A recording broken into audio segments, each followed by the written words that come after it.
30 seconds. Roger. 20 seconds.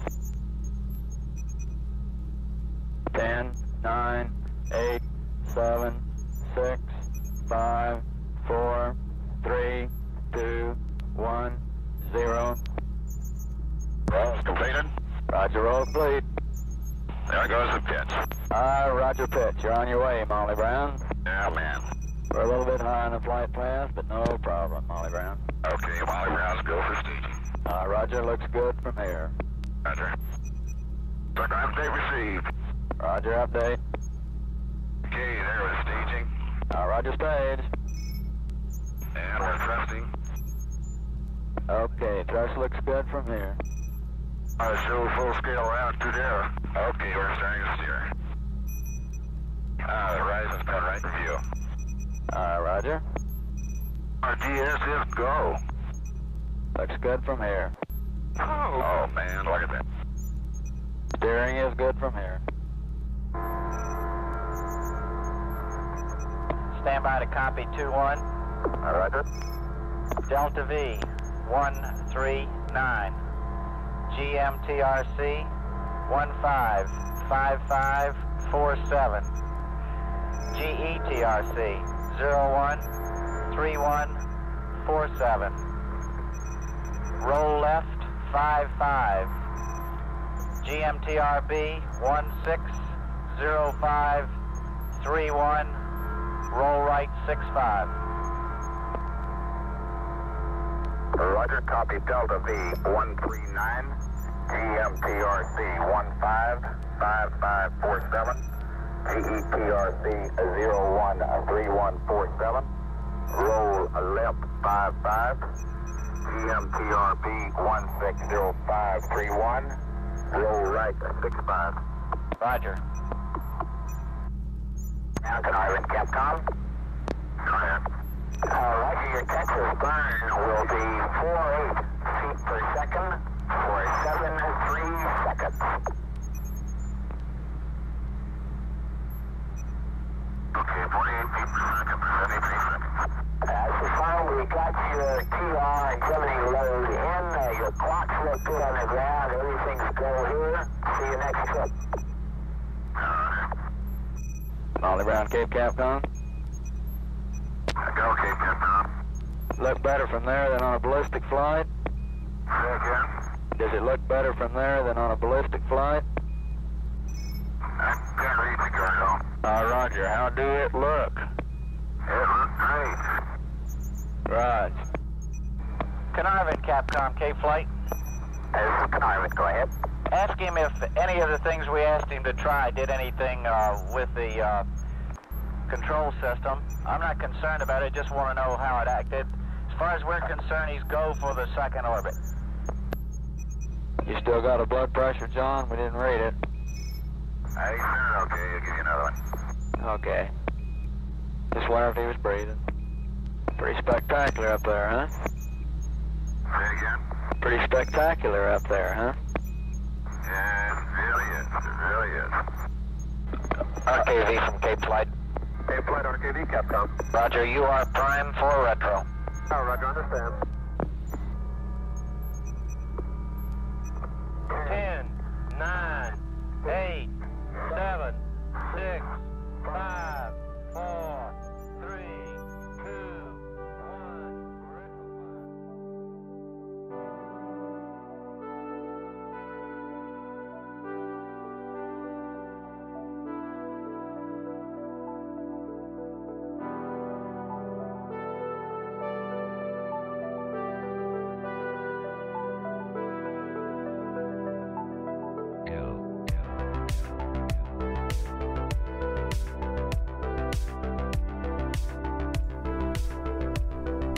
What is going on, everybody?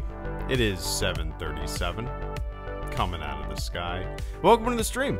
This is November 2019 supporter Q&A, patron questions, as you guys know, and some fleet members. Always seem to pepper the chat. It's good to see you guys. Psychotic Wayfez Logan, Mr. Nick, Sofa Sith Lord, Logan Walker. Good to see you guys. Welcome to the stream. So I think there's about 12 or 13 questions tonight. Let me know if the music is a little too loud. Kind of rushed here from giving my daughter some goodnight kisses, and I don't know if I set up the stream correctly, and hopefully I'm not. Yep, my microphone's not muted. Good. So welcome, guys. As you guys know, and if some folks in the chat, well, some folks watching, they're obviously not Fleet members. Maybe this is the first time you've tuned in for a supporter Q&A. And the way it works is I grab questions from Patreon, from folks who support the channel on a monthly basis on Patreon. I grab those questions, I screenshot those questions, I read those questions on the supporter Q&A, and it's fun. I wrote you a nice book on Patreon. It's all good, Darth. What's up, John? Good to see you. Darth Rodicus, Nick, Logan, Sofa, Wayfez, and Psychotic. Welcome, guys. Enjoy. Feel free to ask any questions you guys want.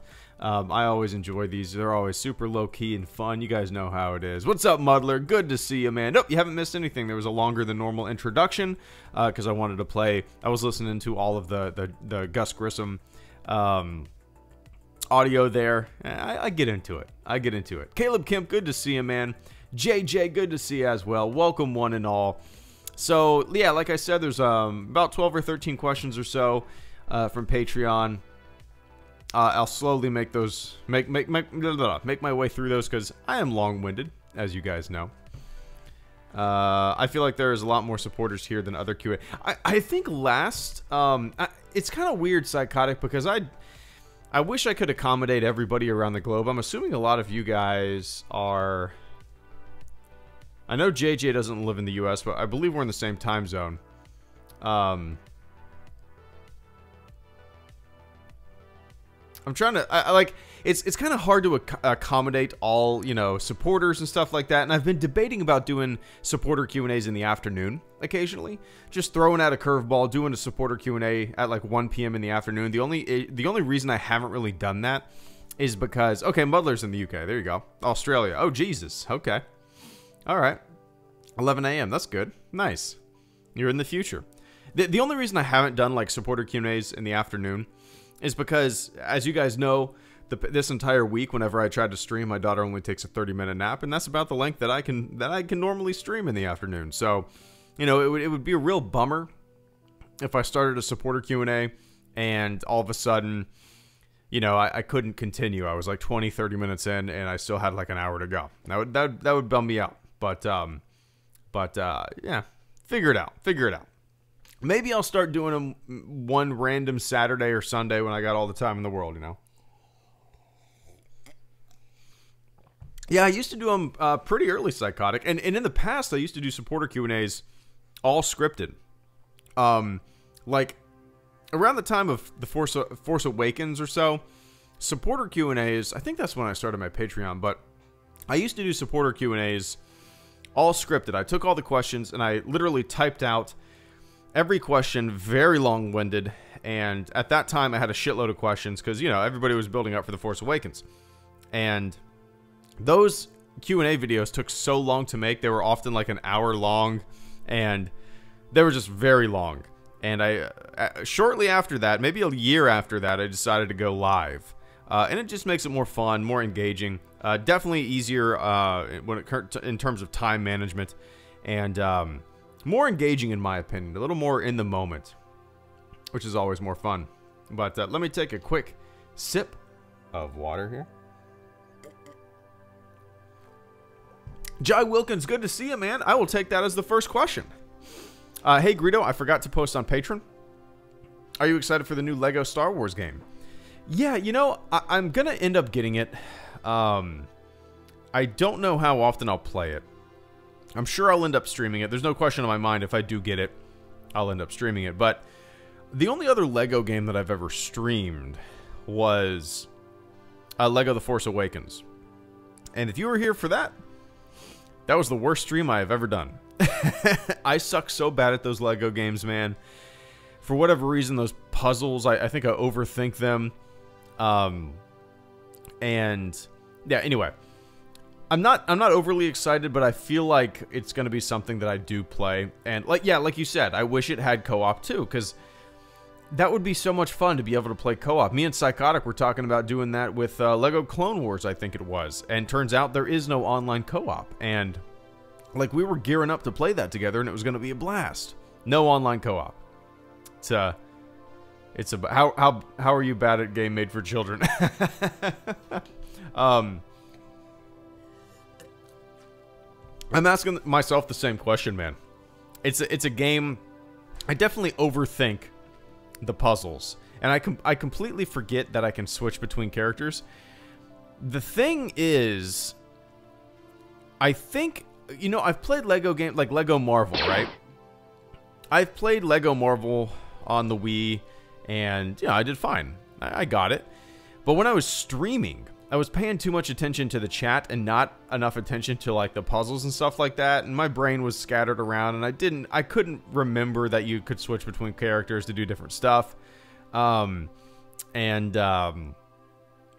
Yeah, I suck at it. But oh well.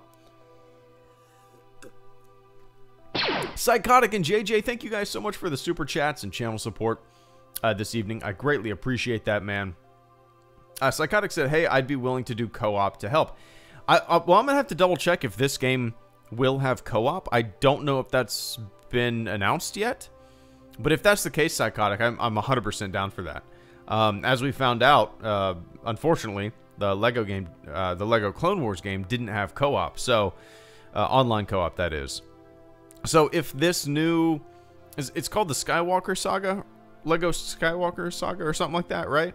I can't remember what it is, but if it does have online co-op, 100%, man, I will hit you up, no question about it. I will need the help, and you can guide me. There you go. You can guide me through it. But dude, yeah, I'm gonna take you up on that for sure. I'd be willing to just help you. Yeah, that would be perfect.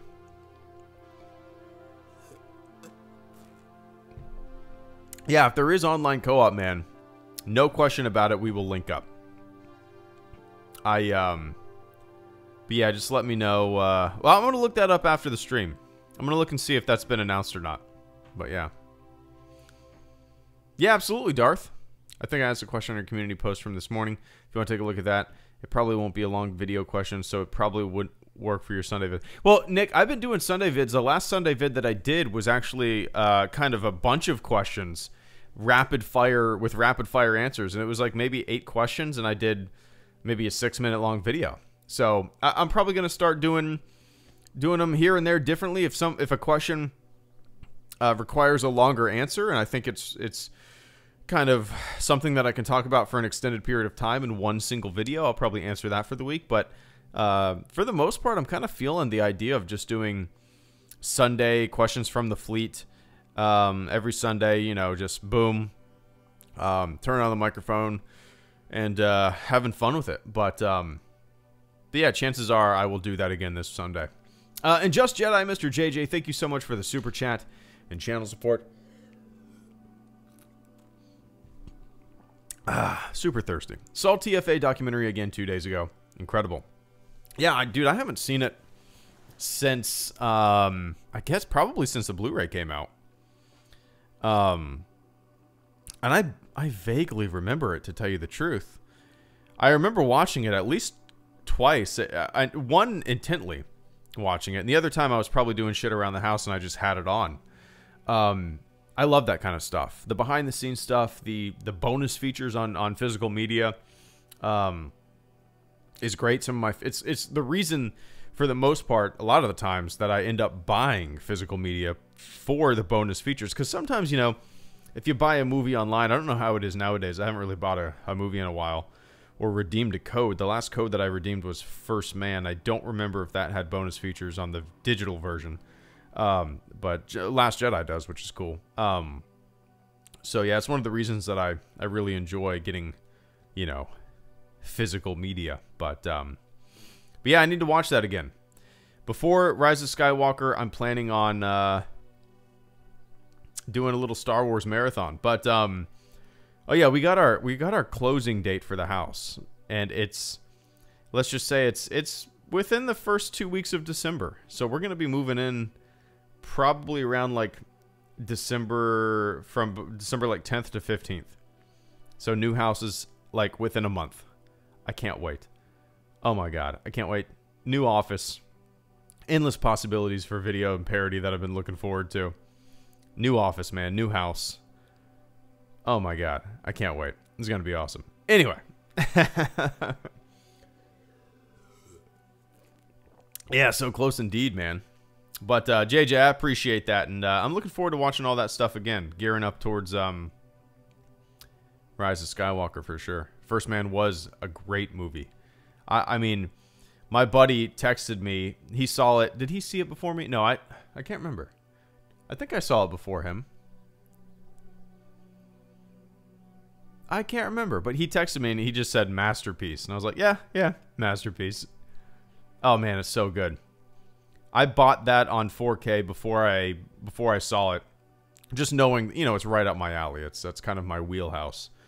And but yeah. Anyway, JJ, I appreciate that, man. Did you end up buying a Black Series figure? I went to buy Mandalorian 1. They were gone, so I ended up getting Cal. No, not yet, John. I was going to get order a Mandalorian 1. They were sold out whenever I went to order them online, right after I made that video. And now, I'm kind of holding off until Bill Burr's action figure. The only action figure that I want now is Bill Burr's action figure.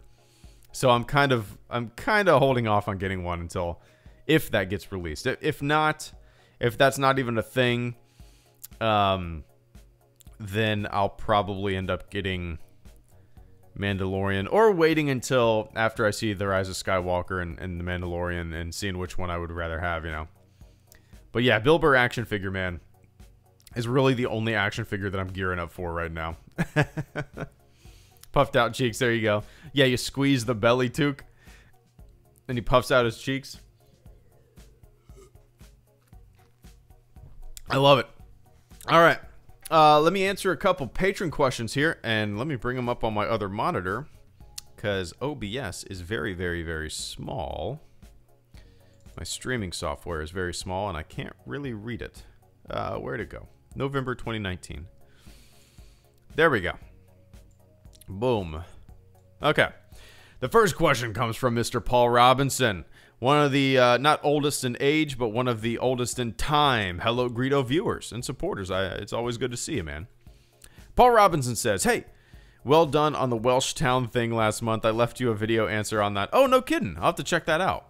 Aside from Star Wars, what other films are you looking forward to right now? I'm seeing Dr. Sleep tonight and cannot wait. Also looking forward to Frozen 2 a lot, although it's coming out way too early to be my Christmas film.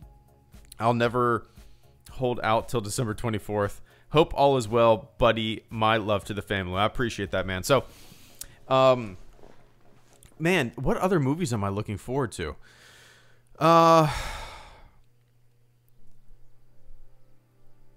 That's a really tough question because I haven't really had my finger on the pulse of a lot of movie news and stuff like that lately. There was one, I don't know how to say his name.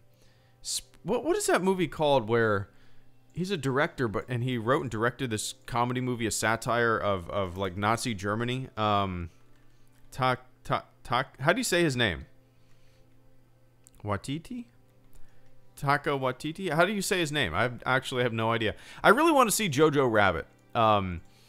In terms of like movies that are out now and that have piqued my interest, that Jojo Rabbit really, really has piqued my interest because I love that kind of shit. I love satire. I love goofy shit like that.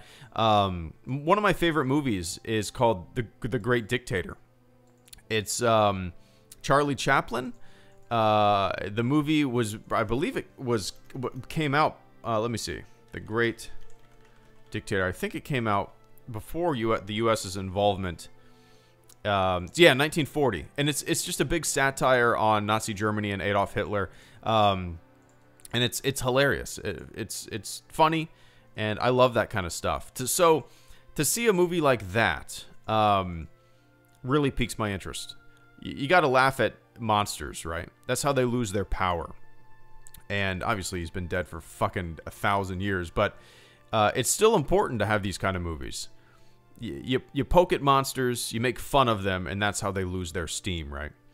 And I don't really know much about this movie, but as soon as I saw the trailer, I was like, yep, this is something that I think I would really like to see. So, other than that, man, golly. Let me look at Rotten Tomatoes, Paul, because Dr. Sleep, it's not something that I have really wanted to see. You know, The Shining, my wife really likes it. I enjoyed it, but it's not something that I go out of my way to watch every like Halloween or anything. It's not one of my favorites, and it's just one of those things that, you know, it's one of those movies where it seems like a shitload of people love it, and I like Kubrick, right? Great director, one of my favorite directors, but The Shining doesn't really do much for me, you know. So Dr. Sleep isn't really on my radar that much. Other than that, there's really nothing that piques my interest as of right now. I'm sure if I looked at a long list there, I would say otherwise, but, you know, eventually I want to see Joker. Eventually I want to see Zombieland Double Tap. Eventually I want to see all these movies that I'm looking at right now. Oh, Lighthouse. There we go. Lighthouse and Jojo Rabbit. There we go. Ad Astra as well. I'm looking at a list now. Now there's movies that remind me of things that I've been wanting to see. Yeah, so Jojo Rabbit, Ad Astra, Lighthouse particularly, I've heard is fantastic. I want to see that. And then Jay and Silent Bob Reboot. Big Kevin Smith fan. I think that will be right up my alley, so I'm going to look forward to that for sure. So those 4, plus Rise of Skywalker, obviously. But yeah, Paul, I appreciate that, man. And dude, I've seen Frozen. Don't remember it, but I'm sure I will endlessly watch that for many, many years as my daughter gets older. She knows the songs already because Alexa plays the songs. But she does not know the movies yet. I don't know if we've had them on yet, but yeah. Anyway, I appreciate that, Paul. Grant, dude, I apologize. I did not hear the notification. Did it play? Did the Death Star alarm play?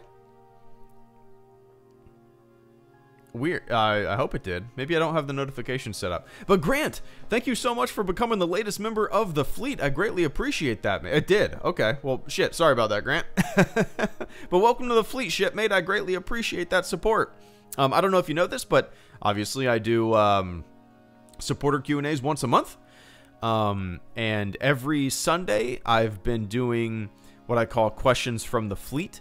So if you check the community post, on my channel, if you go to the community section of my channel, you'll see where I've been posting to get questions from you guys, from fleet members. And every Sunday I kind of do like just run-of-the-mill podcast form where I talk into the microphone and I upload it and I just answer some questions.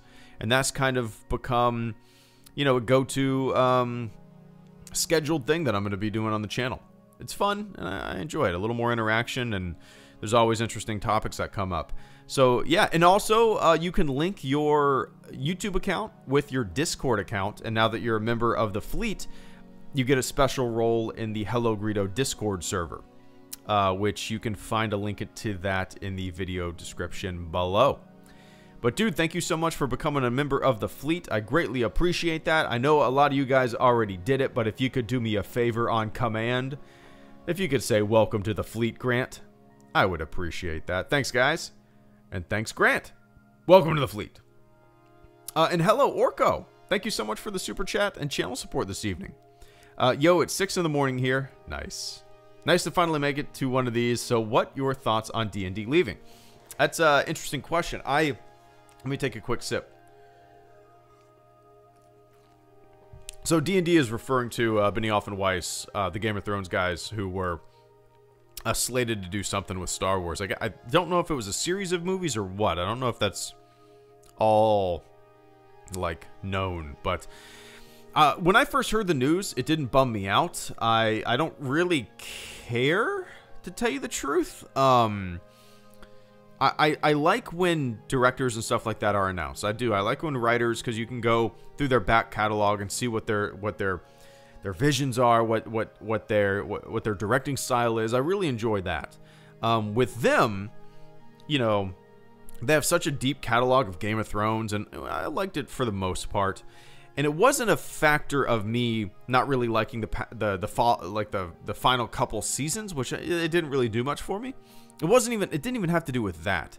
I wasn't that excited for it because it was so far away that my attention span for hype and excitement is usually in the periphery and pretty small and focused and surrounding what is coming soon, if that makes sense. So, it didn't bum me out. I didn't really care. And B, when I heard the news, the first thought that I had, Orko, was, well, that's why you don't announce projects so far in advance. Right? That's why a lot of studios, not even movie studios, but game studios as well. Hell, like car manufacturers, everybody, any industry, any company usually likes to hold their cards close to their chest. They don't like to show their cards, right? Especially because things change. Productions ebb and flow. Creative process changes up a lot of things. Directors, writers come and go. And when you announce something so far in advance, you know, the graveyard of ideas and movies and games that have never come to be is deep. It's way deeper than the amount of things that have come true and became things. So that was the first thing that I thought. And it also kind of paired well with the news of Ewan McGregor talking about how he's kind of had this Obi-Wan Kenobi secret for 4 years. He knew they were going to be doing something. He didn't know if it was a movie, show, whatever. But for 4 years, he's known that they wanted to do something. In those 4 years, they never said anything. And that's good, you know, because things change. You don't want to promise things and then have them shift and go away and change and not be what they were initially going to be. You know what I mean? So, I don't know why they announced it so far in advance. Maybe it was like Game of Thrones hype and they wanted just to let everybody know that these people that, you know, had such a hit on their hands with Game of Thrones, we're going to be doing something in Star Wars. I don't know if that's the case, or so yeah, I don't know. I really don't know.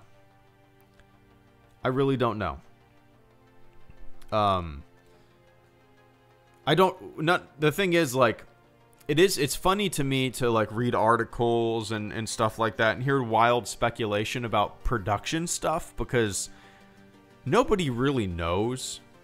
That stuff is under lock and key. And there's so much speculation. There's so much like wishy-washy information out there. And when there's not like a consensus, when there's not a complete and accurate narrative, and there's just a lot of internet guesswork, then I think the best thing to do is just kind of go, well, it happened. Who gives a shit? Move on. Why look into it any deeper? Because nobody knows the actual truth, right? The truth that was presented, the official, I guess, narrative was that they just kind of stepped away. That makes sense to me. I don't know why we need to go any deeper. Should I make a bunch of videos about it? I don't know. But anyway, it doesn't bum me out. I'm looking forward to what else is coming down the pike, whatever that may be. And I like the idea that they're going to take a little break from films. Because I've always said that Star Wars, the hype for Star Wars, the build-up for Star Wars is something that I've missed, you know. But anyway, Orko, I appreciate that, man. Let me scroll up here real quick, Caleb, so I don't forget. And let me take a quick sip of the old water. I've already had, just in the past 30 minutes, I've already had 16 ounces. So 16 ounces left. All right.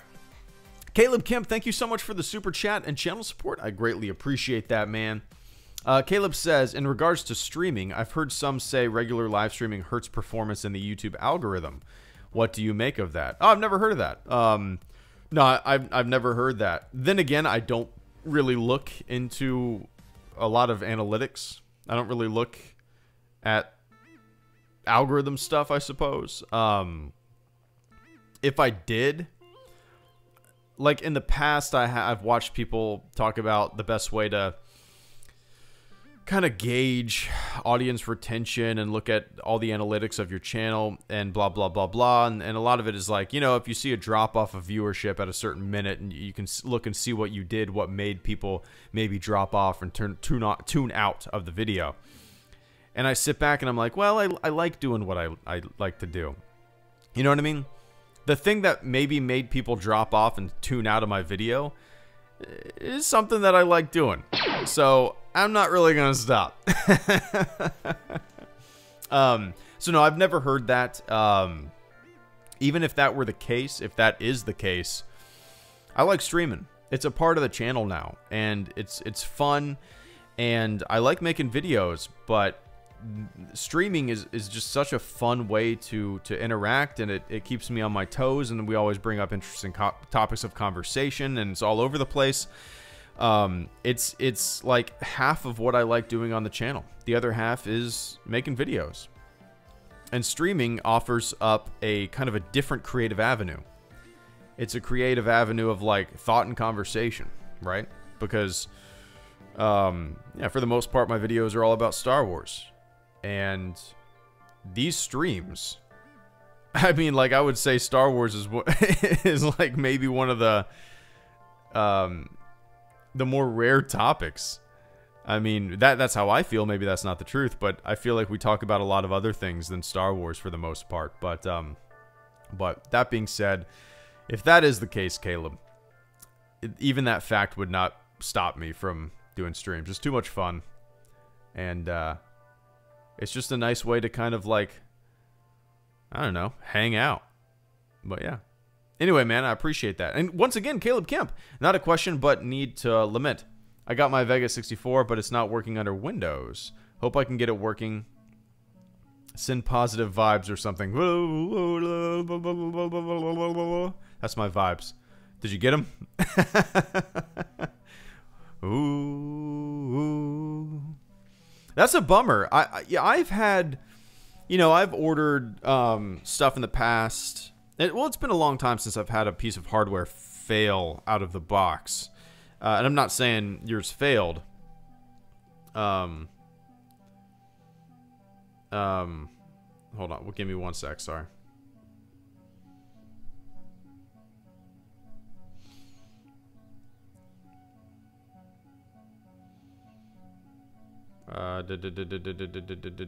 Okay. So that, yeah, there's got to be a workaround, right? And I'm sure, I don't know where you ordered it from, but if you want to send it back, I'm sure you can send it back. I'm sure there's a lot of troubleshooting stuff you could do online. But in the past, before 2015, I built my new computer in 2015. Before that, I had ordered like graphics cards that didn't work, and I actually sold it to my buddy, and I ended up buying a different one. But a compatibility issue, and they wouldn't take it back. Which was stupid. I had another one overheat constantly. They did take it back. Yeah, I think you'll. I'm sure you've been trying to troubleshoot it and whatnot. It can be confusing, but I'd be very surprised if you didn't get it to work. I'd be very surprised. That's a very expensive piece of hardware that you do not want to turn into a paperweight, right? So I would be making calls. I'd be reaching out to their support, which I'm sure you're doing all that kind of stuff. But yeah, I don't know if vibes will help. Turning little mini wrenches might help. I don't know. But best of luck, man. You'll get it. You'll get it. There's always troubleshooting. There's always something, right? There's always something with these damn computers. All right. Oh wow. I'm reading the Patreon questions for the first time, or looking at them. Got some long ones. They're all long ones. Wow. All right, here we go. Next Patreon question comes from Ryan Harp. Hey Greedo, I've been absent from quite a few previous Q&As because I don't have very interesting questions. Nah, man. Anything's interesting. I don't really have a good question for this one, but I'll give it a shot. Keep in mind this is random. If you have any room in your house for an arcade cabinet, which game would you like to get? I already know the answer. Boom. I'll tell you in a second. I asked... Yikes. Oops. I asked because Arcade 1-Up has a Star Wars cabinet that has the original arcade games based on the original trilogy. Sounds like something I'll definitely get despite the price. I don't know if you will, though. Anyway, keep being awesome and assassinate Rise of Skywalker clickbait. May the Force be with you. I appreciate that, man. No, I actually don't know what Arcade 1-Up is. Let me look that up. Arcade 1-Up. Oh, okay. Yep, I've seen these at the store in boxes. Interesting. There's Boogie. Star Wars. Arcade 1-Up Star Wars.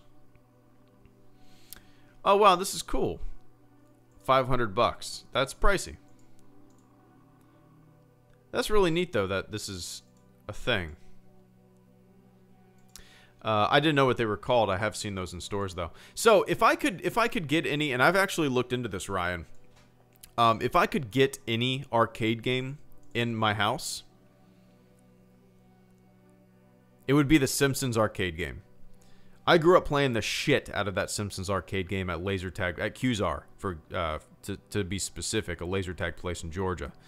I played so much of that Simpsons arcade game. There was even a roller rink that I used to go to as a kid that had the Simpsons arcade game. There's a arcade bar downtown that me and my wife used to go to a little bit before we moved. And they had the Simpsons arcade game, and it was such a punch of nostalgia. That Simpsons arcade game, man. I can close my eyes, and I can hear the sound effects, and it was such a fluid and fun kind of side-scroller. It's a blast if you ever get a chance to play it. So, yeah, if I could pick one arcade game to have in my house, it would be the Simpsons arcade game. I've looked on the Xbox store for years to see if they have it. They used to have it on the Xbox store, or whatever it's called, the Simpsons arcade game. But around the same time that I started looking, like months before it, they took it off. And every once in a while, I'll go on there and see if it's back up, because I would buy it in an instant. Because it's just my all-time favorite arcade game. So, yeah, definitely. Definitely. Absolutely. Simpsons arcade game. But that's cool, man. I don't know if I would get an arcade. They're very pricey, and even the Arcade 1-Up ones. I kind of have a habit of ping-ponging between a bunch of different games, and my attention span for certain games is lacking.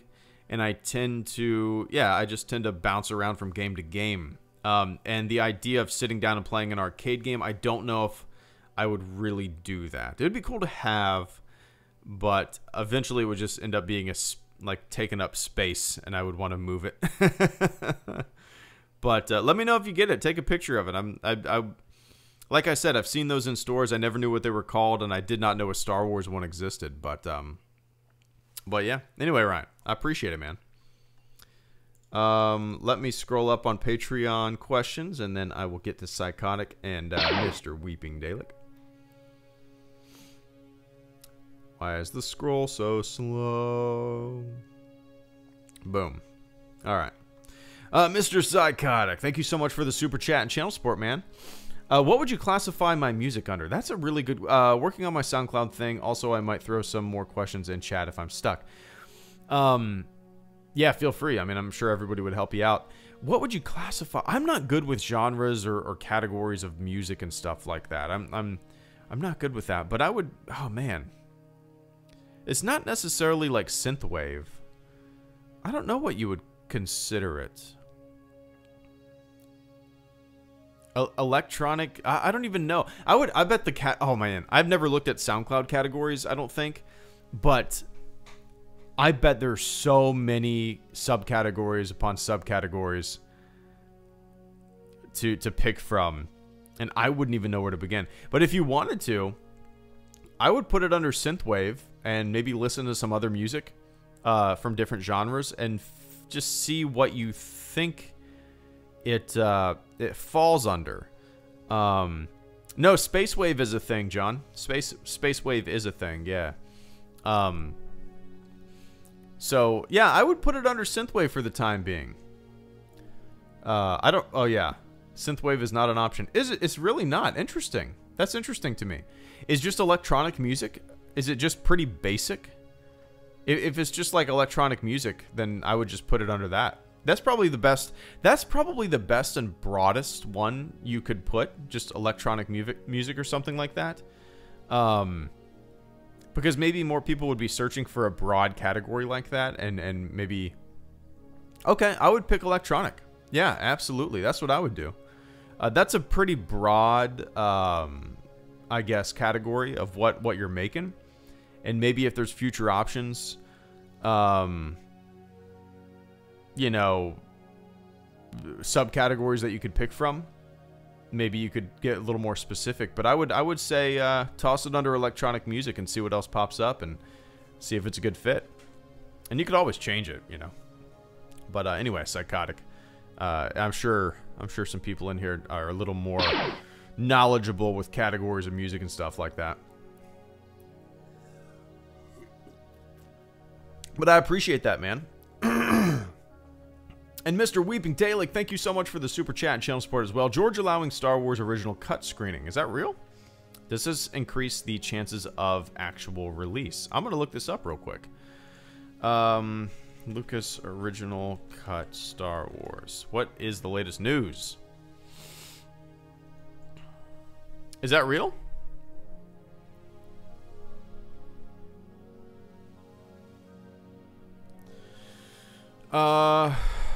Where did you see this?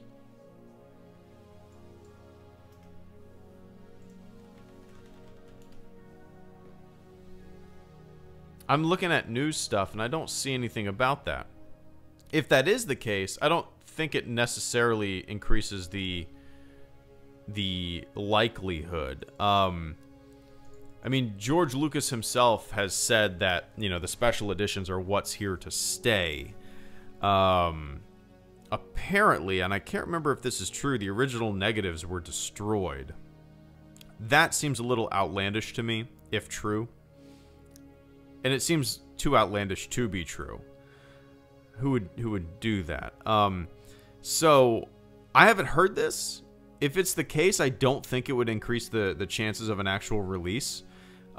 Just because of what Lucas has said, and just because of, I'm sure, like a handshake deal that was done, where the original cuts wouldn't be released or overwrite the special editions, right? The older I get, the longer this takes, the more pessimistic I am for a release. I used to think we would get it as soon as Disney acquired the franchise, but the more I thought about it, the more time went by, the less I think we'll see it, unfortunately. I think all we have right now are some of the specialized edition cuts and some fan cuts and film edits and whatnot that try to bring it back to its original state. But if you're looking for something really great, Weeping Dalek, that really, really, really does bring it back to like the original release, the original release, check out Project 4K77. It's pretty great. Pretty great. But Weeping Dalek, I appreciate that, man. I'm going to dive into this a little more. This is the first I've heard of that, so yeah. Interesting. And if this is the case, I'm going to make a video about it for sure. And the Muddler, thank you so much for the super chat and channel support as well, man. If Star Wars did not exist, what video would you make? Ooh, I would probably be making... That's a good question. The first thing that comes to mind, just video game stuff. But I think I'd probably end up making space stuff. Just videos on the topic of space and space exploration, and space history and astronomy and stuff like that. I think, you know, that's my #1 passion, along with Star Wars. And I think that's probably what I would end up doing. Videos about space and astronomy and space exploration and use that kind of stuff. So I've touched on that on certain videos on this channel, just to kind of merge my obsessions, I guess. But yeah, if Star Wars wasn't a thing, there's a good chance that I would be making space videos or Star Trek videos or game videos. Those three things. I'd probably be way more into Star Trek through and through. It would probably be my #1 kind of franchise. So maybe that would be the answer. I really don't know. But I'm going to say space. But Muddler, I appreciate the hell out of that support this evening. And I hope you're having a fantastic, what is it, Wednesday? A fantastic Wednesday. What time is it over there? What is it, 5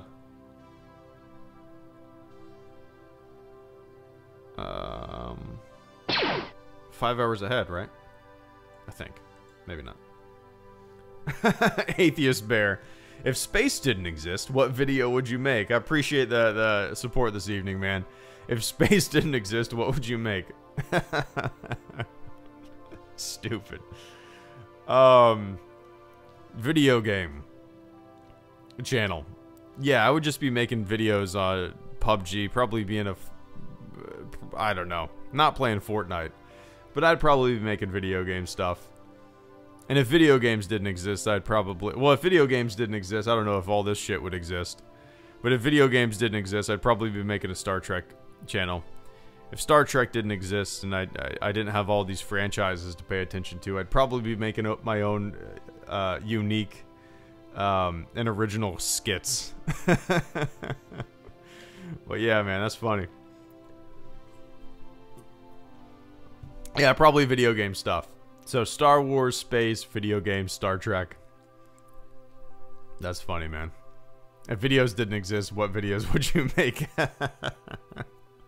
I'd be writing on cave walls, man. With sticks and animal blood. The next question from Patreon comes from Grant Gallweiler. I'm sure I butchered that, Grant. I apologize. Grant says, "Hey, Greedo, how have things been going? Great. I got tickets for the Rise of Skywalker Marathon in Chicago. Which movie would you suggest I try to sleep through? My original plan was Solo and Rogue One, but they are not a part of the marathon. This is my first chance to see the original trilogy on the big screen. Hell yeah. So I don't want to miss them. My buddy says Attack of the Clones, Phantom Menace, or The Force Awakens. I think Attack of the Clones is definitely yes, but I don't know about another one. What would you do?" Well, first, I would try to power through it. This is a once-in-a-lifetime opportunity, man. It's gonna be a long-ass time. That's a long time. But yeah, I would try to caffeinate, and I would try to push. Because this is once in a lifetime. That being said, if I was, this is just me. If I was to sleep through one, Grant, in this marathon, it would be Attack of the Clones. I would absolutely want to. I saw the special editions on the big screen when they were re-released in the 90s. But I would want to see them on the big screen again. I saw all the prequels in the theaters, and I would not want to sleep through the Phantom Menace because I remember going to see the film. I remember the hype in '99. I remember, the excitement. So I would want to go and see that movie on the big screen again. I would want to go see Revenge of the Sith on the big screen again because that's my favorite movie-going experience with my friends. I dressed up as Greedo. My buddy dressed up as Han. I would want to go with The Force Awakens because I like that movie. I would want to go see The Last Jedi because I like that movie. But Attack of the Clones would be the one that I went night-night, if I did go night-night. That being said, I would try to power through it. Don't know if that's possible. That is a long-ass day. But I would try my hardest to power through it. Eat light. Maybe don't have any carbs. Drink a lot of coffee. No pasta. Have a salad. Get that fuel going. I think you can do it, Grant. Why don't you fall asleep for the Rise of Skywalker? But dude, I appreciate that question, and I hope you have fun. That's a really good time. That's gonna be a really good time. I wish I had the time to do that. I don't know if any theaters around me are doing that, but that'll be really exciting for sure. And yeah, you'll enjoy it. Once in a lifetime thing. Absolutely. Mr. Weeping Dalek, thank you so much once again for the super chat and channel support. JediNews.com. Let's see. Okay, so Mr. Weeping Dalek says that on JediNews.com they have an article about George Lucas allowing original screenings. Let me search. Let me see. George Lucas.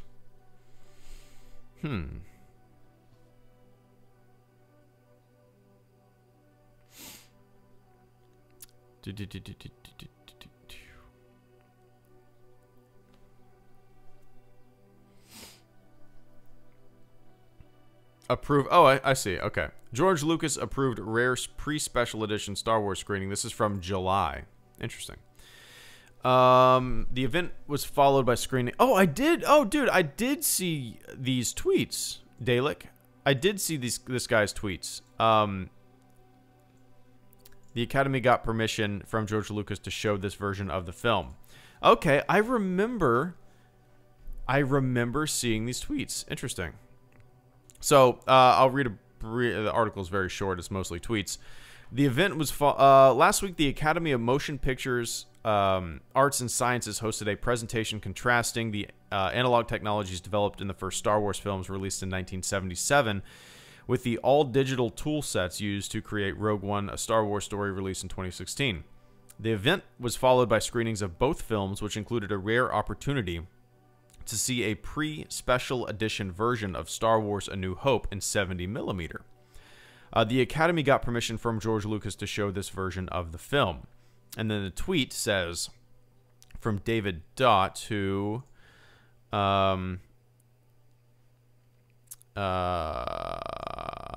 movie fan, anime, I don't know. Is he a part of the Academy? I don't know. It was a 70mm print struck for the UK in '81 that was never screened because it tore the first time it was projected. There's about 2 seconds of major damage right as the Death Star explodes, but otherwise it looks like it could have been struck yesterday. The Academy got special permission from George Lucas to screen it in a double bill with Rogue One, and that's huge because this is the first time Lucas has signed off on a public screening of the original version of the film since before 1997. So, that's interesting. I love that. A 70mm print actually existed, and I believe it was from Mexico, so it was all Spanish audio. Or maybe, I can't remember where it was from. But the Project 4K 77, like I mentioned, takes that 70mm print and puts audio from, you know, the like VHS versions and stuff like that over it, so it syncs up. So there's actually a 4K version of the original, like original screen 70mm print. Anyway, I love that. I love that. I don't think it hints at anything, you know, coming down the pike when it comes to a release of the unaltered versions, but the fact that that exists, the fact that that print exists, is that it exists in the world, for some dumb reason. It's awesome to me, you know. But I appreciate you sharing that, man. Here's the article if anybody's interested. I don't think I've ever been to JediNews.com. There you go. But anyway, Weeping Dalek, I appreciate that, man. I'm going to look into that a little more.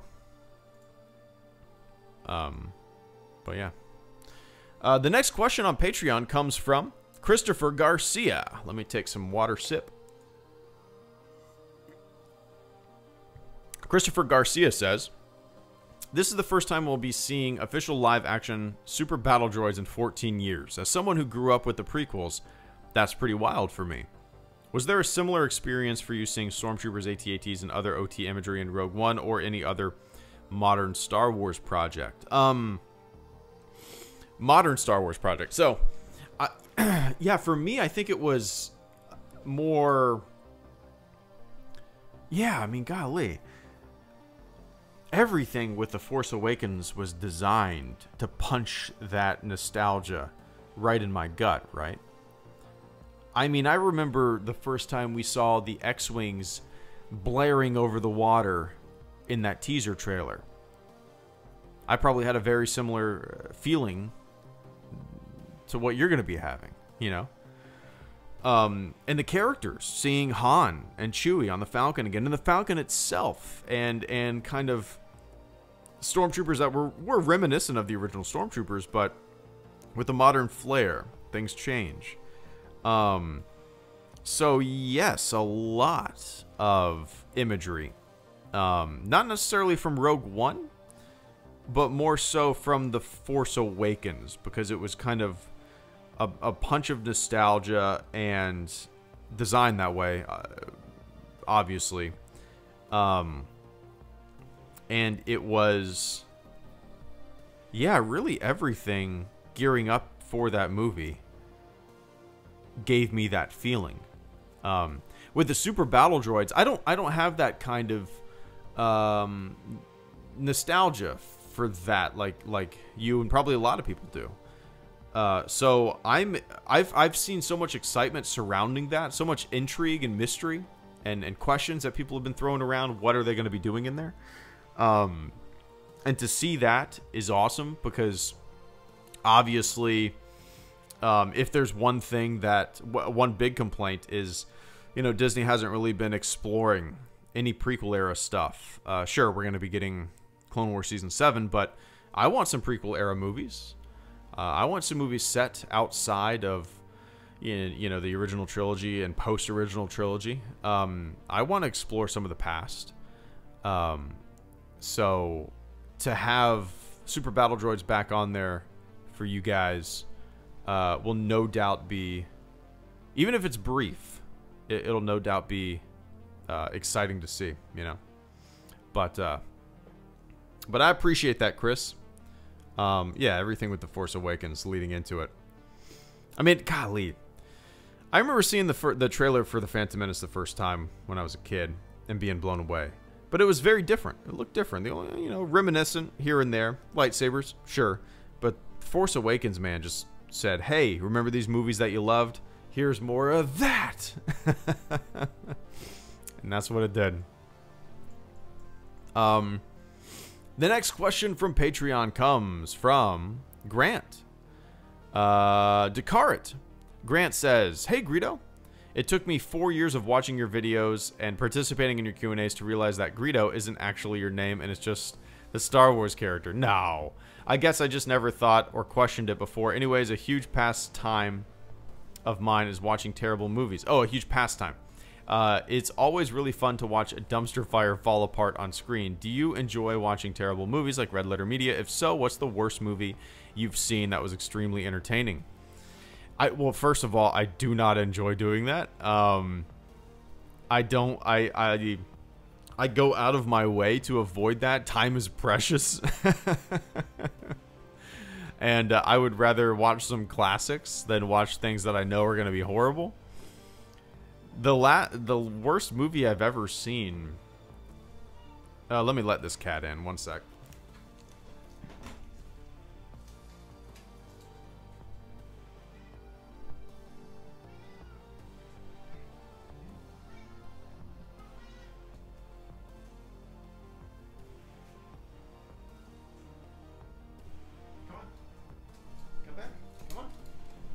Alright. Jump up. Come on. Come on. Come on, dummy. The worst movie that I've ever seen that was entertaining? That's really tough, man. Like, a lot of the times, bad movies I go to see unintentionally. I think they're going to be fun and I think they're going to be good, right? One of the worst movies I've seen in a very long time was Independence Day. What was it called? Resurrection? Independence Day Reformation? Independence Day something. That was a piece of shit. I was so excited for that movie, man. Grant, I couldn't tell you how excited I was for that. Jump up. Come on. Come on. This is my wife's, my late mother-in-law's cat that we took in. She is incredibly lovey-dovey to the point of being annoying.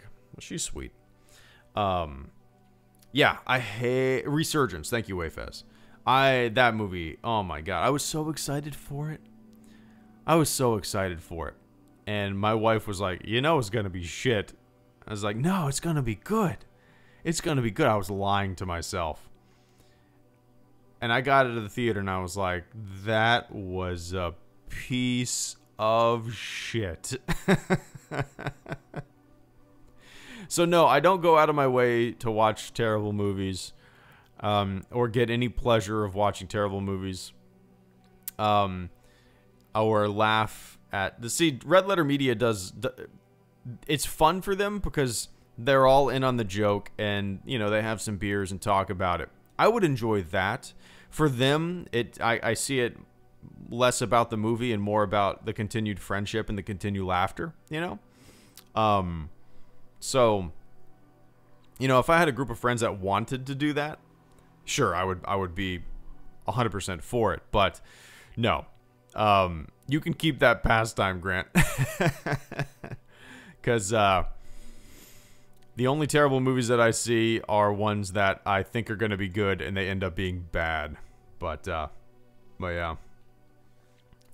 yeah, I needed kindling for my fire pit psychotic.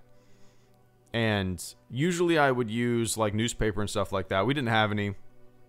And usually I would use like these instant start matches. Didn't have any, like these big thick cardboard looking matches. Didn't have any.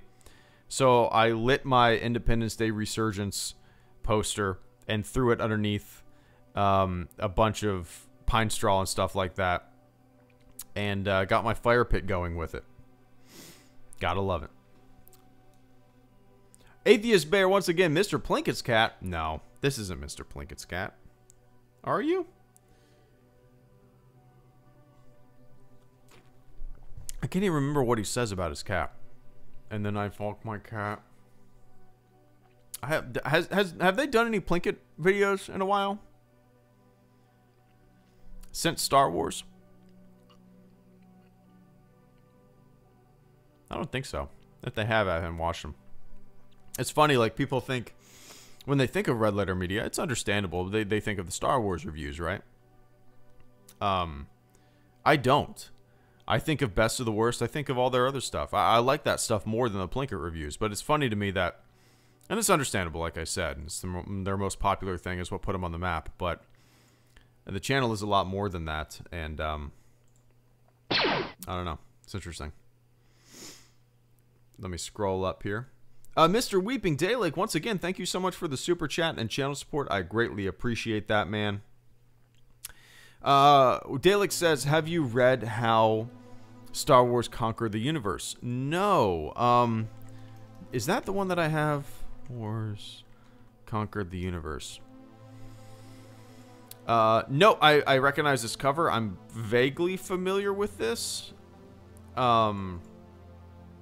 No, I've never read this. I haven't really read... No, no, I haven't read this. In How Star Wars Conquered the Universe, veteran journalist Chris Taylor traces Star Wars series from the difficult birth of the original film through its sequels. The franchise's death and rebirth, the prequels and the preparation for a new trilogy. Taylor provides portraits of the friends, writers, artists, producers, and marketers who labored behind the scenes to turn Lucas's idea into a legend. He also jousts with modern-day Jedi, tinkers with droid builders, and gets inside Boba Fett's helmet. Oh, this sounds really cool. All to find out how Star Wars has attracted and inspired so many fans for so long. Oh, this, yeah, I really cool idea. Kind of a love letter to Star Wars and Star Wars fans, right? No, I've never read this, but this seems like something that would be right up my alley. And the thing is, like, you know, I've read so many things, I've seen so many documentaries, I'm very curious. It's one of those subjects that, you know, when you've lived it, you've been a part of it for so long, it's it's like, is there any more information to learn?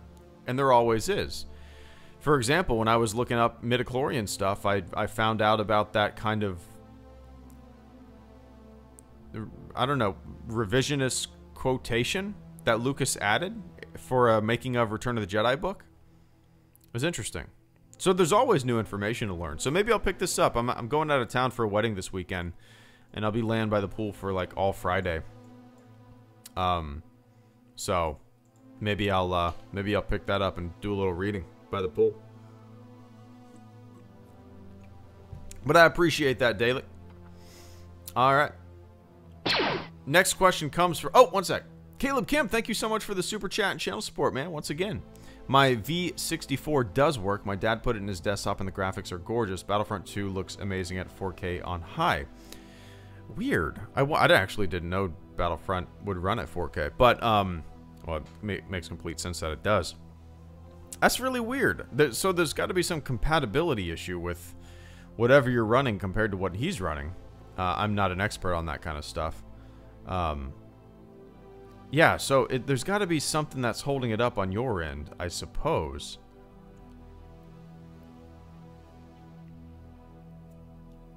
You know, 4K, well, it's kind of going off track. 4K gaming, I haven't really got on board with 4K PC gaming. I do see how it'll be, man, well, now that I think about it, I'm looking at my monitors and I'm like, I'm sitting pretty close. 4K would be pretty awesome. I think I would need to see the difference right in front of me, right? To like, to see the difference. Because at the present moment, with PC gaming and the fact that I have a 27-inch monitor right in front of me, I think 27-inch, and I think, yeah, I don't need 4K for that, right? But the fact that I'm sitting so close to it, it might actually make a big difference now that I'm thinking about it. Now, 4K gaming when it comes to, like, on a big screen TV, 60-inch TV like we have, and you sit on the couch, absolutely. 4K movies blow me away. 4K PC gaming, I think the reason that I haven't really got into it is because I needed the hardware, right? And I can't dish out that Vega 64 dough. Caleb says, now I just need to get it working on my computer. Okay, sorry for derailing the Q&A, just needed to vent. No, I get it, man. You'll get it figured out, though. There's always something, like I said. There's always a hiccup, always some compatibility issue, always some driver you need to download, always something that needs to be fixed. I guess that's why people like Apple products, right?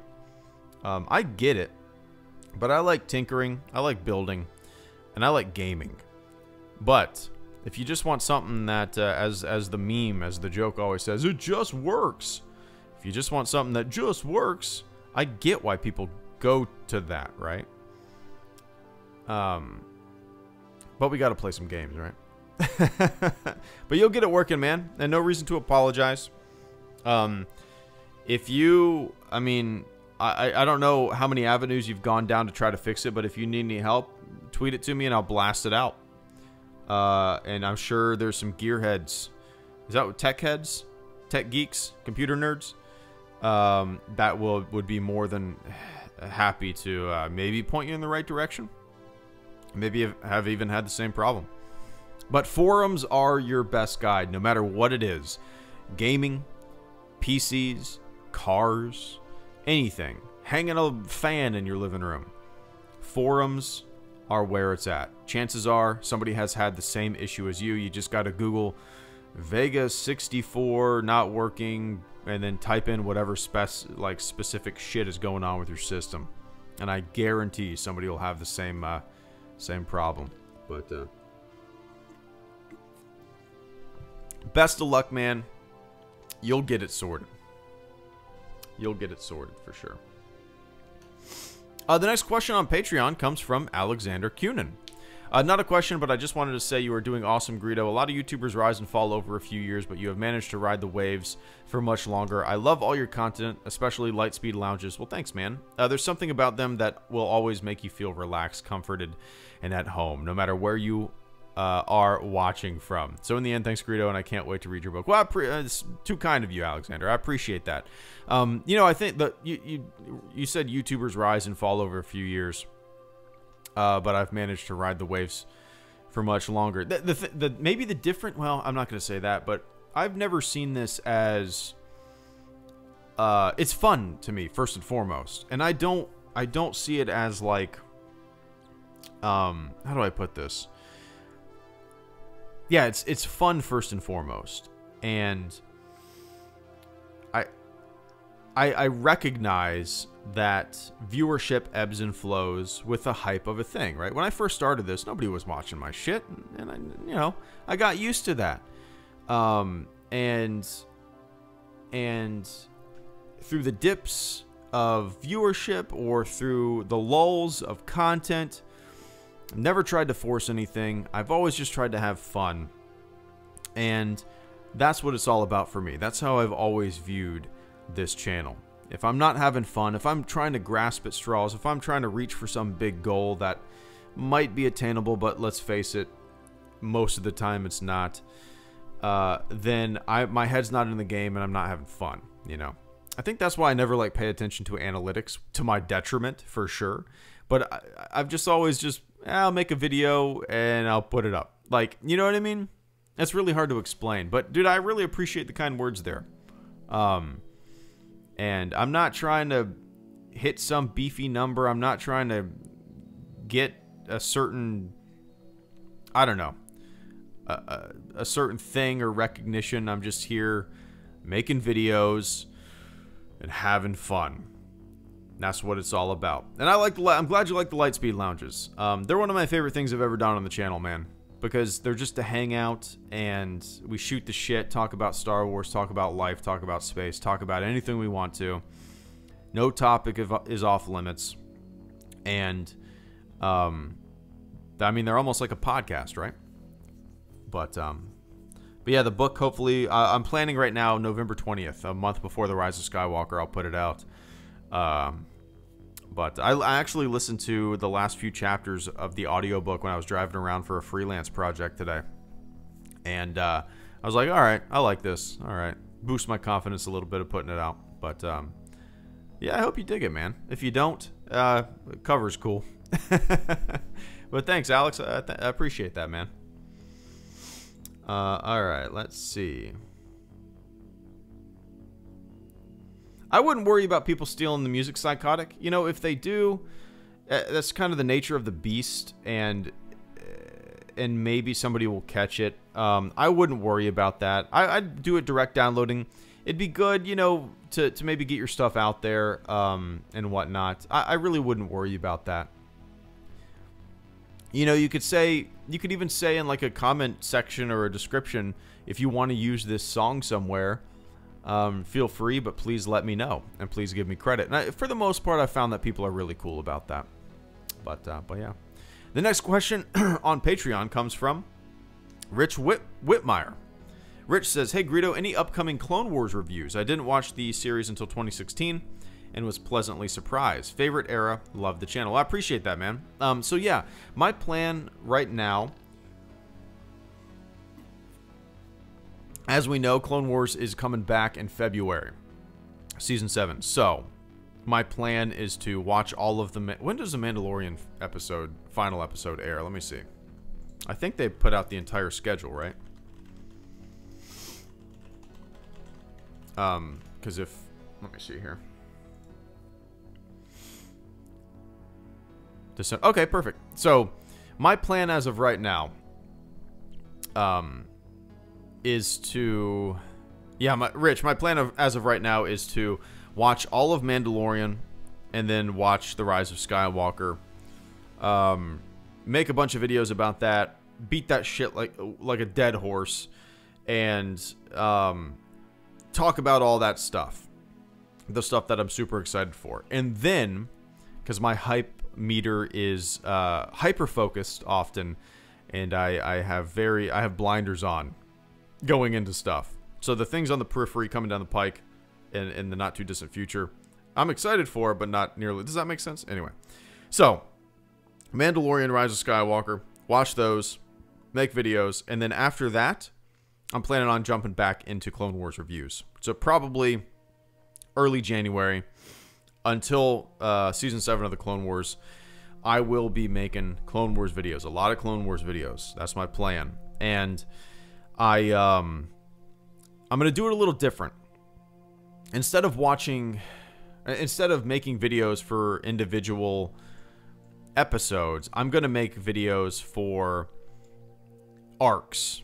So let's say an arc has 4 episodes. I'm going to make a video about those 4 episodes. It'll be a little better time management wise. Because making a video for each episode takes a lot of time, and I'm a little short on that. But so yeah, that's my plan. Episodes for videos for arcs rather than episodes, and I should be gearing up for that early January. I got like 20 episodes left, I think, so I should be able to knock it out. Well, I appreciate that, Rich. And the next question comes from our old friend 6 Foot Piss Radius. Let's see what silly shit he threw up here. 6 Foot says, "Hello, Greedo. Thanks for taking the time, old buddy, old pal. First of all, I wanted to thank you on behalf of the mod/admin team on Discord for making that video. Master Build is currently stroking his Jesus Christ, to surge in activity we've gotten. But now my question. I'm good. I'm glad. I was gonna pop on and ask you guys how it did. It got good reception from what I saw. And yeah, I hope you guys got a jolt. I hope the channel got a I hope the server got a jolt, and I hope people are amped up to play some games. But I don't think anything super interesting to ask you this month, so I'd like to know your thoughts on Nickelback. If you only listen to the shit they play on the radio, then you may not like them. However, dig much deeper and you'll find some actually good shit. I don't know when you're serious and when you're not. I.e., their second album and their newest one have a bunch of good ones on there, and that have special places in my heart. In short, don't listen to the haters and naysayers on the internet. Don't let the mob dictate what you believe. Thanks as always, and keep up the great work." I've never listened to them. I've only heard songs that, like you said, get radio play. They're not as bad as everybody. I mean, they are the definition of radio rock, right?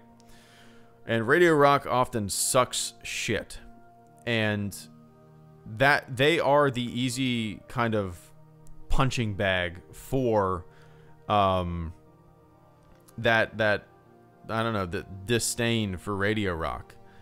So I've never been a fan. I get why people like them. It's very interesting to me. So many bands sound like them, but they became, like I said, the punching bag. So no, I've never given them a shot. I've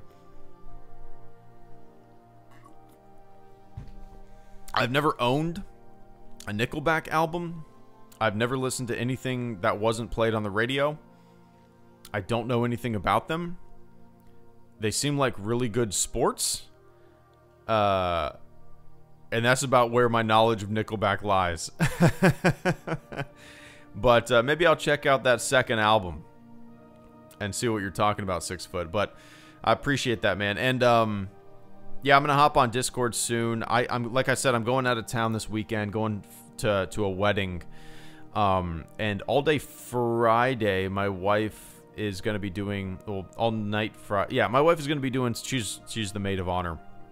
She's gonna be doing like wedding stuff and helping the bride out on Friday and most of the day on Saturday. So I'll pretty much be hanging out in the hotel by the pool and stuff like that. So I'll probably do a stream from the hotel, and then I'll hop on Discord, shoot the shit with you guys for a couple minutes and see how it's going. But yeah, man, I'm glad it worked out. All right, let me scroll up here.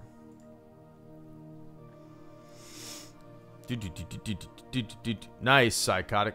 Published. Hell yeah. Alright, scrolling up. Scrolling up. Alright. Psychotic asks on Patreon. Hey, Greedo. Quick, easy question for this one. After the Rise of Skywalker and the whole saga ends, how will you keep doing Star Wars content? I know we got The Mandalorian and the Clone Wars Season 7 on the way, but what will happen after that? This sounds like an interview question, but I like it. But I was just generally curious. I'm curious too, man. Also, when LEGO Star Wars The Skywalker Saga comes out, do you want to play co-op with me, assuming it will have co-op, or allow co-op multiplayer? Thank you, Greedo, and have a good one. Yeah, so like we talked about earlier, if there is co-op, 100%, no question about it, we're going to play together. No question about it. Looking forward to it if that's the case. I don't want to get my hopes up, though, because I don't know if that will be a thing. It has to be a thing, right? It would be stupid if it wasn't a thing. Anyway, so after Skywalker Saga, after Mandalorian, after Clone Wars, all that stuff, what will I do? The same stuff that I was doing before all of the mass Star Wars, before we were inundated with a lot of Star Wars stuff.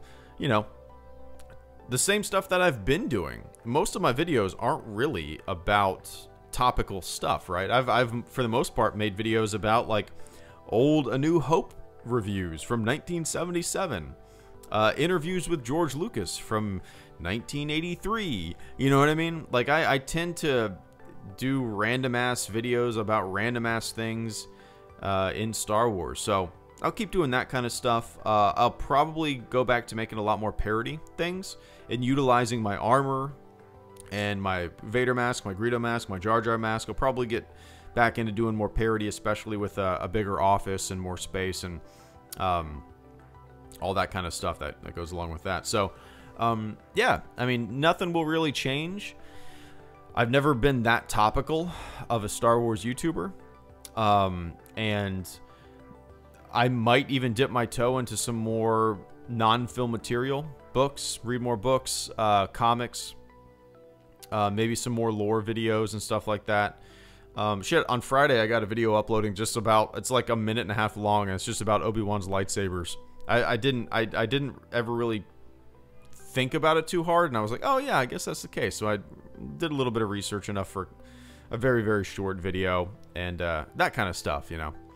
But more parody, streams, hanging out. Nothing will really change. Nothing will really change. But I appreciate that, Psychotic. Yeah, it would be stupid if co-op wasn't a thing. It has to be a thing, man. It would be so dumb if that wasn't the case. Alright, next question. Next novel comes from Mr. Rodicus. Mr. Darth Rodicus. Let me take a quick sip.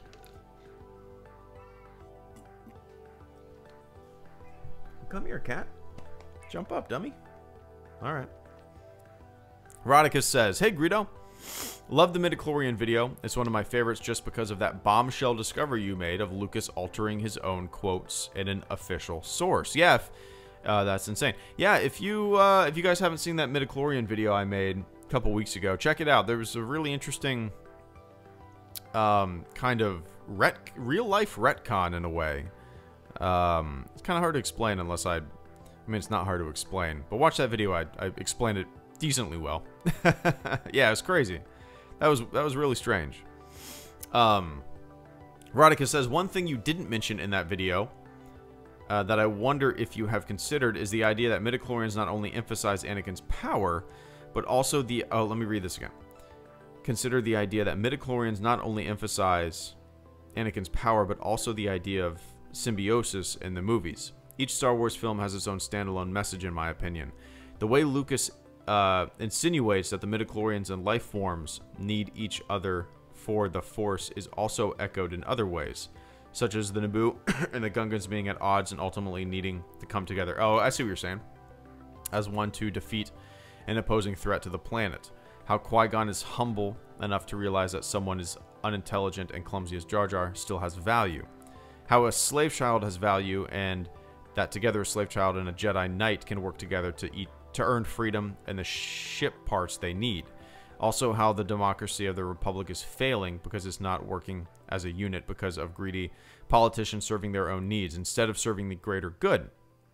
Nature over technology. It's heavily emphasized in The Phantom Menace. Like Obi-Wan says early on in the movie, what happens to you will affect the others. I just think that symbiosis used as a metaphor in a kid's movie is such a trippy concept. What do you think? No, absolutely. That symbolism.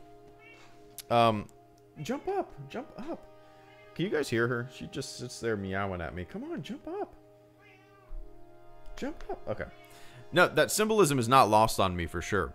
You know, the realization that those around you, despite faults just you have a common goal. You have a common. You can work together for something that will benefit the both of you, and you know, a nation divided will fall, right? No, so that is a message in the Phantom Menace that is not lost on me. Trust me. But and I guess it starts at base level with the midichlorians and the explanation of midichlorians. Maybe I should have mentioned that. I honestly did not think of that when I was making that video. I think I was coming from a place of just, it's hard for me to not come from a place of me being 13 in 1999 and hearing that the midichlorians and stuff like that. It's hard for me to like kind of take myself out of that and look at it from a different perspective wholeheartedly. Does that make sense? So no, I completely, I like that message. I like the message of that. I think it wouldn't necessarily, it doesn't take midichlorians to make that a thing though. Symbiosis, right? But if midichlorians are the starting point for that metaphor, for that symbolism, I can see its value. But I don't think that you need to detract. And, you know, it can be argued that it doesn't detract. But I don't think you need to add it to the Force in order to get that message across, if that makes sense. Like I said, I mean, we all have our things in Star Wars that we either dislike or think kind of mess with what we previously knew. And that's one of them. And a lot of the times, me included, I have a hard time, and a lot of us have a hard time kind of breaking away from what we once felt and looking at something from a different perspective. Not only with Star Wars, but with life in general, right? Come on, jump up. God damn.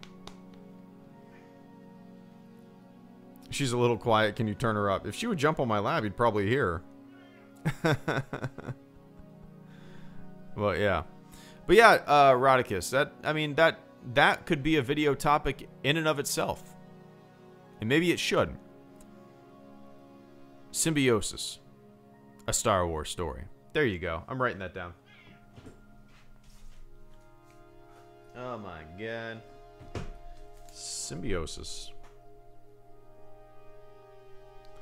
A Star Wars story. Cool. Alright, Symbiosis Star Wars story. I might actually make that a video. I'm just making up all sorts of videos for me to make. Rodicus. I dig it, man. I appreciate that. I might have to turn that into a video. But, yeah, I hope I answered your question, man. Yeah, there's a lot of interesting stuff to unpack there.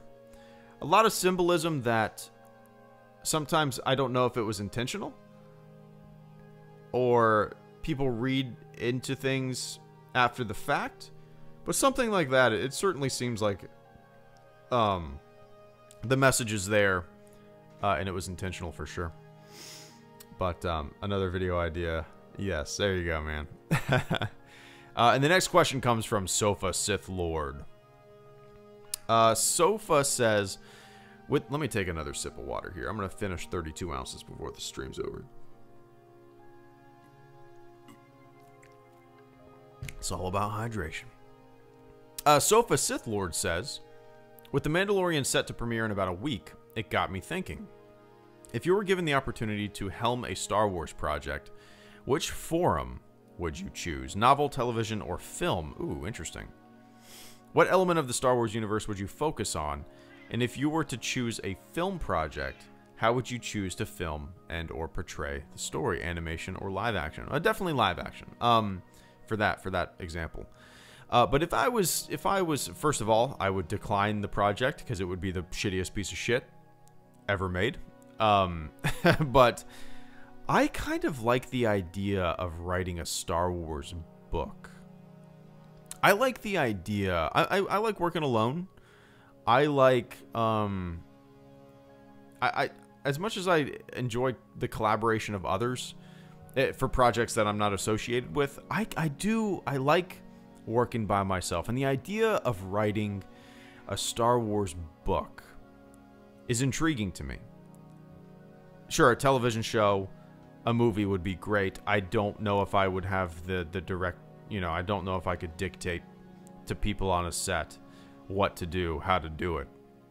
That takes time. That's learned, right? But even if, assuming that I had those skills, maybe if I had those skills, I would want to. But even if assuming I had those skills, I think a novel would be something that I would be a little more geared towards. Just the idea of sitting in your cave, typing away, creating a story in your head, turning it into a cohesive narrative with twists and turns is something that I could really, really get into. I would, given that opportunity, I would love to be able to do something like that. As long as there's like an infinite amount of time that I can work on it. But,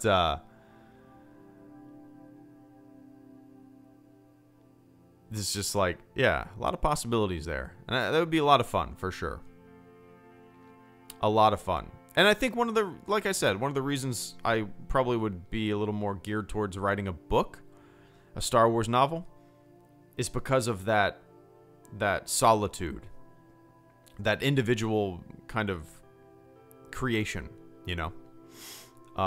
It's definitely one of the reasons, but I don't know what it would focus on, to tell you the truth. I really don't know. Maybe something...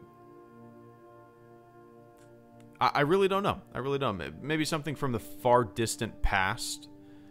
The creation of factions and Jedi and Sith, and maybe not. The things that I've always liked about Star Wars the most are, you know, smugglers and bounty hunters and blasters and cantinas. The dirt and grime of it. I've always said that when I think of Star Wars, I think of those things. I don't really think, as much as I love all that stuff, I don't really think of, the first things that come to my mind are not Jedi and Sith and those things. Not even the Force. I think of Star Wars as a Western, and I would probably write a Western. There you go. Oh, what's up, Sofa? I would love to read a series of books based on the early discovery of the Force and how the Sith and Jedi were formed. Yeah, I've said that for a while now. Like, I would love a TV show or a movie, a set of films that look into that. The discovery of the Force. The first people who discovered the Force. I've always viewed the Force as like gravity. It's always been there, but it just took people to discover it. Oh, one sec. We'll have 6 episodes of Mandalorian. What, if any, plot points we might see in the show? Young Poe, Rise of Snoke? Big fan, enjoy your content. MDX Cruz, thank you so much for the super chat and channel support, man. I appreciate that. MDX Cruz says, prior to Rise of Skywalker, we will have 6 episodes of Mandalorian. What, if any, plot points might we see in the show? Young Poe, Rise of Snoke, big fan, enjoy your content. Well, thanks, man. I appreciate that. You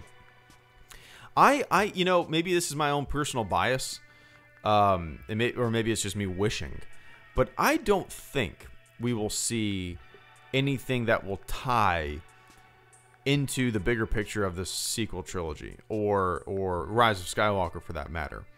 I think The Mandalorian is going to be a pretty self-contained story. And like I said, maybe that's just my hopes, my wishes, but I hope it is self-contained without too many tie-ins or bells and whistles from things that we're already familiar with. I wouldn't want to see like a young Poe or anything like that. The Rise of Snoke, the Rise of the First Order, would be intriguing to see. Kind of the whisperings of a militia in the far reaches of the galaxy, you know, hinting at the rise of a power would be very, very interesting to me. Out of all the things, out of all the plot points that could be tie-ins with the sequel trilogy and the Rise of Skywalker and all that, that's the one thing that I could get behind. Because you wouldn't necessarily need to show it front and center. You wouldn't need to show, hey, here's this army. No, no, no. You just need whispers in a cantina, like a saloon. Bar patrons gossiping about what they've seen around the galaxy. That's something that I would really, really like to see. Do I think that's going to happen? Not necessarily. Like I said, I think The Mandalorian is going to be a pretty self-contained show. And that's kind of what I want it to be. But, and I'm repeating myself now, but the idea of the whisperings, the gossip, the bar patrons talking about this force that's coming from, you know, around the galaxy and forming and becoming a formidable opponent or taking over systems from the very beginning would be a very, very interesting thing to bring up. In passing even. Just passing dialogue. I think would be really cool. But MDX, I appreciate that. I appreciate the kind words tonight. And yeah, if anything, I don't think we'll see any characters that we're familiar with. But if anything, maybe the whisperings of a First Order. Maybe not even by name. But the whisperings of the rise of something. You know, I think that would be pretty awesome. Anyway, I appreciate that support this evening, man. I'm glad you dig the nonsense that I make. And I hope you're having a good week. And the final question on this supporter Q&A comes from Caleb Kemp. Our old friend Caleb Kemp. I hope he gets his graphics card working. Caleb Kemp says, if you could build a time machine and model it after anything, like how Doc Brown made his DeLorean and the TARDIS is a phone booth, what would yours be? Oh, man, this is a fun question to close it out. What would it be? Well, how about this? This is fun, Caleb. And this would be a fun-ass idea. For a show. For a kids' movie, even. A treehouse. A treehouse time machine. Kids would go in it like the Goonies. They go into this time machine. And travel. That's what are you doing, kitty cat? Stop. Jump up. Yeah. A treehouse time machine. I think that would be fun. Like a kid's show, you know? I think that would be fun. That's what I would do, Caleb. I'm thinking of it like a story. I'm thinking of it like a movie or a show. For me personally, I really don't know. A bottle of Guinness that takes you places. I don't know. But no, I would say a treehouse would be fun. Would be a fun thing to see in a story. A treehouse time machine. Kids could use their imagination. I mean, we all had our tents, our tree houses, our play areas in the backyard, right? And we let our imaginations run wild, throwing pine cones that we thought were grenades, playing Pine Cone War. A treehouse time machine would be something that would be pretty awesome in a kid's show, I think. But yeah. Anyway, Caleb, I appreciate that. That's a fun question. Time to start writing that movie. Drinking a whole bottle of rum will take you anywhere. There you go, man. But all right, guys, I gotta hop off. I gotta start packing for this wedding. I gotta fill out some paperwork for our closing date for our house coming up middle of early December. Got some stuff in the mail. So, time for me to jet. But I appreciate everybody hanging out with me on this November 2019 supporter Q&A. This is another month closing out. Thank you guys to thank you to the patrons, to the fleet members in the chat. Without your support, I say this all the time, without your support, I wouldn't be able to do it as the channel as much as I do. So I'm endlessly grateful for your support. All the super chats, all the patronage. And I'm glad you guys dig the silly stuff that I say and make. Once we move into the new house, I'm gearing up to make a lot more parody stuff. I'm going to have my own space again. I'm going to have basically a floor of the house. Not really, but a floor of the house to myself. Not really, because my daughter's going to be sleeping up there too, and my office is up there. We got a loft up there.